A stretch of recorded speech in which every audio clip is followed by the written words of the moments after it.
Great to be with you this afternoon. I'm Dave Raymond alongside CJ Nitkowski, and pitching definitely the order today. Of course, in this ballpark for this first week, it seems to be the case every day, but today should be kind of special. And for our own Lance Lynn, a big day for him, a chance to go for another big win. Yeah, absolutely. Really cool, I think, when we look at last year and Lance Lynn and the idea that he was able to close out the old ballpark and pick up a W that very last game that we saw. Certainly a nice moment for Rangers fans, even though the club did not go to the postseason. All of those memories at Globe Life Park and thinking about the years past. And so for Lance Lynn, he delivers for those fans with a really big game and a win to close out the ballpark against the New York Yankees. And then, of course, we open up the new one, and who gets the mound for the very first pitch in Globe Life Field? Well, that's Lance Lynn, and Lance Lynn delivered in that opening day start as well. Threw the ball well. We know what he does. It's lots of fastballs. He goes right at hitters. He did say he was a little bit uncomfortable, but at the end of the day, it was a very good performance for Lance Lynn, and he goes basically back-to-back wins from 2019 to 2020 as he closed out the old one and opened up the new one. And whatever discomfort he did experience in that opening start had nothing to do with that enormous beard that he's wearing these days. This will be a chance for win number 100 in his career.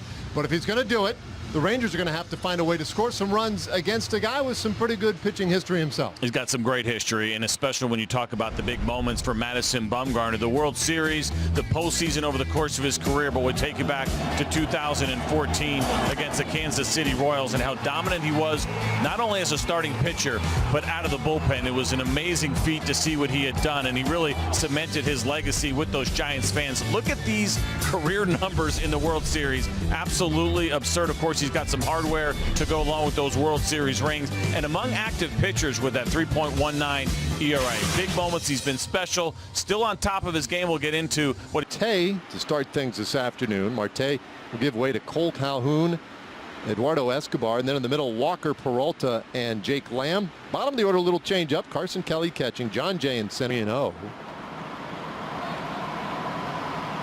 See it right there. The Rangers starters so far this year really have gotten it done. I mean, that's an amazing ERA. It's only game 5, so we're talking about 4 starts. They've kept the ball in the ballpark.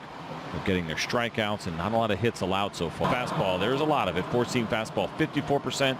The 2-seamer at 17. The cutter, which is essentially that fastball with a little bit of cut. The curveball really is kind of the go-to breaking pitch. You'll see every once in a while that changeup, but not very often. The 4-seam fastball last year sat at 95 miles an hour, and you see it in his last start. 7 of his 9 strikeouts came on that 4-seam fastball against the Rockies.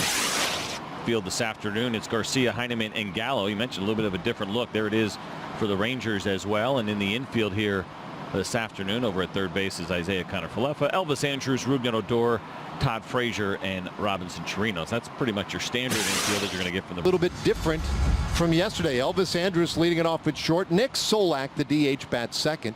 Odor, Gallo, Frazier to follow. Adolis Garcia in left field bats 6th.